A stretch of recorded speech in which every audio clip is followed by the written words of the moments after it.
Sherry, thank you all for coming today. So I'm just going to finish with a few slides on what Ireland's response is and needs to be as a result of the Paris Agreement. And just to set an international context to this week the World Economic Forum wrote a report on global risks where they gathered over 700 experts, and they identified failure to adapt and mitigate for climate change as one of the top 3 greatest potential impacts to society.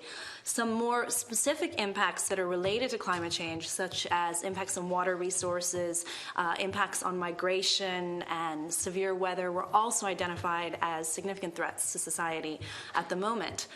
Ireland's response to the EU in doing its fair share in dealing with greenhouse gas emissions reduction to date has generally been to argue that we are a special case.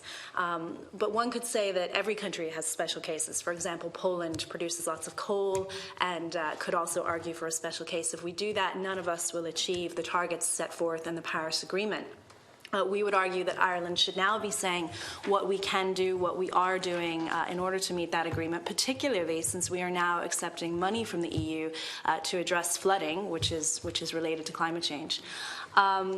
In a national context, we did achieve our Kyoto Agreement primarily due to the recession, but we have not had a climate strategy since 2012. We're well overdue with one.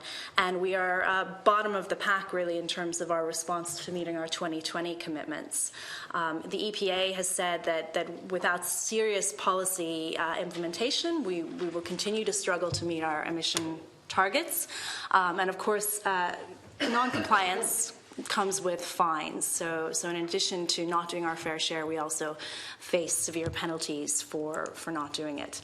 Fortunately, in December, the Climate Action and Low Carbon Development Act was passed, and this does set us on a trajectory to finally begin making some climate action plans. One of the powerful tools within the Act is the formation of a National Advisory Committee, which was modeled after the Fiscal Advisory Committee. And this committee could really allow us to make sure that any climate action plans that we propose do in fact meet the Paris Agreement. Our concern, the advisory committee was actually officially formed yesterday, and our concern is that periodic reviews from that advisory council are only set to take place every 18 months.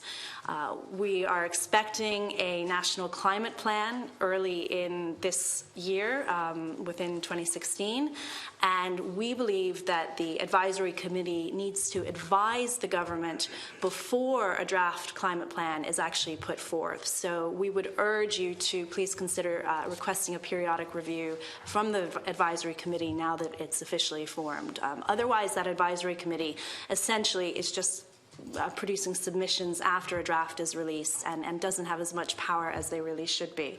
All of our policies, including our transport policies, our agricultural policies, our county development plans, now need to be reviewed in light of the fact that we have agreed to Paris and agreed to a very ambitious goal. We also need to ensure that our mitigation plans, once the climate adaptation plan is officially approved, are not left on the long finger. They need to begin immediately in order to meet this ambitious goal. The energy sector is probably the most ambitious sector and the sector that we could get the quickest and fastest wins in terms of reducing emissions. A white paper was officially published in December, which really set a good vision for decarbonizing our energy sector. Ideally by 2050 is when this needs to happen. The fastest thing we could do is look toward retrofitting our homes to make them and our building stock more energy efficient. So there is nothing to stop us now from saying that our energy standards will go from the average of D1 right now to B1 by 2030. Community ownership is key to the success, and co-ownership, that's key to the success of any strategies toward reducing emissions in energy. So we need a community energy strategy to really bring ownership on board from the communities. We also desperately need a price for solar. Right now, there's no way for communities, schools, farmers to sell solar to our electricity grid. And without that, we really can't use alternative renewables such as solar in decarbonizing our grid. And of course, we need to phase out fossil fuel use immediately. So this includes stopping burning coal from Money Point as fast as possible. It includes stopping our peat burning and our subsidizing of peat. And we have to forget about continuing to explore for oil. We also have to ban fracking. Just in order to meet the Paris Agreement, we simply can't do these things anymore. This committee has the mandate of looking at policy coherence and how our national policies match up with our goals in terms of overseas development. I know Irish Aid is supposed to provide a report on that, and this committee is supposed to review that report.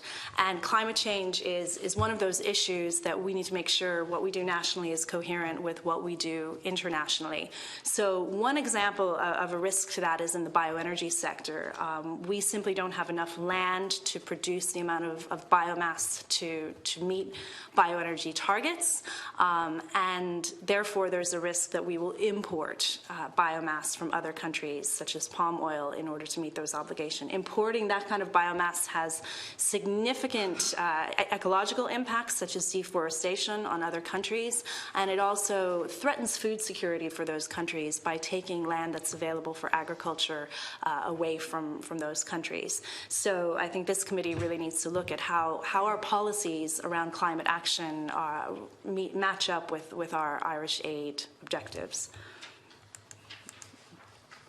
Lastly, we just want to address the climate finance issue. Jerry talked about it from a global perspective, but you may be aware that Ireland has only contributed $2 million this year to the Green Climate Fund as part of the Paris Agreement. When you look at that in terms of a per capita number, that's equivalent to about 57 cents per capita for Ireland, compared to other countries that are much higher. The average would be around €12 per capita.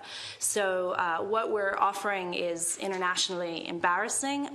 We would really need to offer more around the range of 20 million to match up with a country of our size, and also considering that Ireland produces some of the highest greenhouse gas emissions per capita in Europe and the world. So we desperately need to increase our contribution to the Green Climate Fund. Now, we were told that a policy would be brought to Cabinet in December on this, and those of us who were in Paris and met with Minister Alan Kelly were also told that as soon as he returned from Paris, he would be making an announcement in relation to increasing our contribution to the Green Climate Fund. Neither of those things have yet to happen. So this is a well overdue contribution that puts us at risk of international embarrassment if we don't address it soon.